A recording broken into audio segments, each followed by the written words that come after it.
अनिकेत हा पुण्यात एका मोठ्या IT कंपनीत व्हाईस प्रेसिडेंट होता. वयाच्या अवघ्या 33व्या वर्षी त्याने ते सर्व काही मिळवले होते ज्याचे स्वप्न सामान्य लोक पाहतात. आलिशान फ्लॅट, लाखो रुपयांचे पॅकेज, महागडी गाडी. पण या सगळ्या शर्यतीत त्याने स्वतःला कुठेतरी हरवून बसले होते. सकाळी 7ला घरातून बाहेर पडणारा अनिकेत रात्री 11 वाजता थकून भागून घरी यायचा. 5 वर्षांची मुलगी आराध्या त्याला फक्त झोपलेलीच पाहायला मिळायची. बायकोशी 2 शब्द बोलायलाही त्याच्याकडे वेळ नसायचा. सुट्ट्यांच्या दिवशीही लॅपटॉप आणि कॉल्स चालूच असायचे. स्ट्रेस आणि ब्लड प्रेशर या आजारांनी त्याला या तरुण वयातच गाठले होते. एके दिवशी अनिकेतला त्याच्या गावी एका नातेवाईकाच्या लग्नासाठी जावे लागले. नाहक 2 दिवसांची सुट्टी घ्यावी लागली म्हणून तो चिडचिड करतच गावी पोहोचला. गावात गेल्यावर संध्याकाळच्या वेळी तो सहज फेरफटका मारायला बाहेर पडला. चालता चालता तो गावातील शाळेजवळ आला. तिथे त्याला त्याचे जुने शिक्षक देशमुख सर दिसले. सर आता निवृत्त झाले होते आणि शाळेच्या बाकावर शांतपणे बसून अस्ताला जाणाऱ्या सूर्याकडे पाहत होते. अनिकेतने जवळ जाऊन नमस्कार केला. सरांनी त्याला लगेच ओळखले. अरे अन्या, किती मोठा साहेब झालास रे तू, ये बस इथे. अनिकेत त्यांच्या शेजारी बसला, पण त्याचे लक्ष सतत मोबाईलवर येणाऱ्या ईमेल्सकडे होते. त्याचे बोट सतत स्क्रीनवर फिरत होते. चेहऱ्यावर एक प्रकारची अस्वस्थता आणि थकवा स्पष्ट दिसत होता. सरांनी त्याच्या खांद्यावर हात ठेवला आणि अत्यंत शांत आवाजात म्हणाले, अनिकेत, मोबाईल खिशात ठेव बाळा. रोजच आहे ते.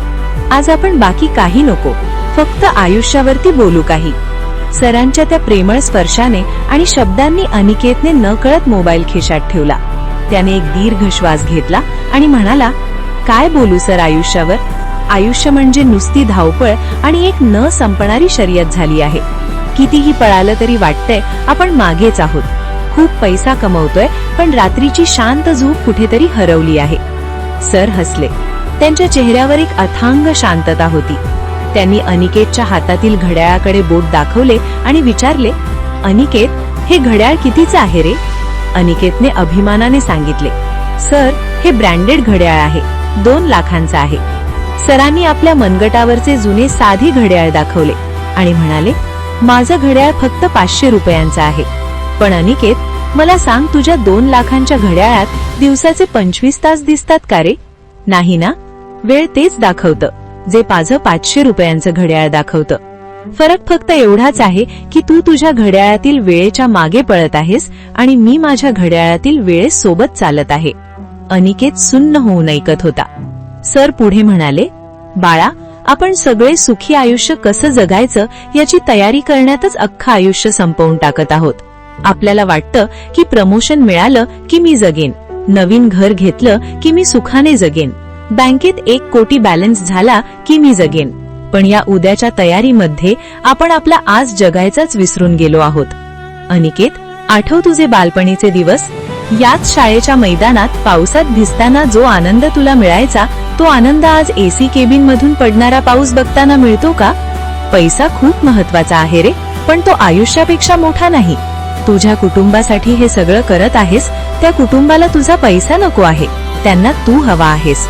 बँकेतला बॅलन्स कधीच सांगणार नाही की तो तुझ्यावर प्रेम करतो, पण तुझी मुलगी नक्की सांगेल. अनिकेतच्या डोळ्यात पाणी तरळले. त्याच्या आत साठलेला कित्येक वर्षांचा ताण आज अश्रूंच्या रूपाने बाहेर पडत होता. त्याला अचानक जाणवले की ज्या गोष्टींना तो यश समजत होता ते फक्त एक मृगजळ होतं. खऱ्या आयुष्याची व्याख्या तर काहीतरी वेगळीच होती. सरांनी त्याचा हात हातात घेतला आणि म्हणाले, आयुष्य ही कोणतीही शर्यत नाही जिथे तुला कोणाला तरी हरवून पुढे जायचं आहे. आयुष्य हा एक प्रवास आहे जो तुला अनुभवायचा आहे.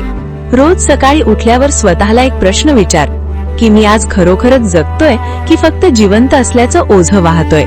त्या संध्याकाळी अनिकेतने खूप वर्षांनंतर सूर्यास्त शांतपणे पाहिला. आकाशातील ते बदलणारे रंग त्याला आज पहिल्यांदाच इतके सुंदर वाटले. दुसऱ्या दिवशी जेव्हा अनिकेत पुण्याला परतला तेव्हा तो एक वेगळाच माणूस होता. त्याने घरी गेल्यावर सर्वात आधी आपला लॅपटॉप बंद केला. आपल्या 5 वर्षांच्या मुलीला उचलून घट्ट मिठी मारली आणि बायकोला म्हणाला, आजचा दिवस फक्त तुमच्यासाठी. चला, आज आपण बाहेर पावसात भिजायला जाऊया.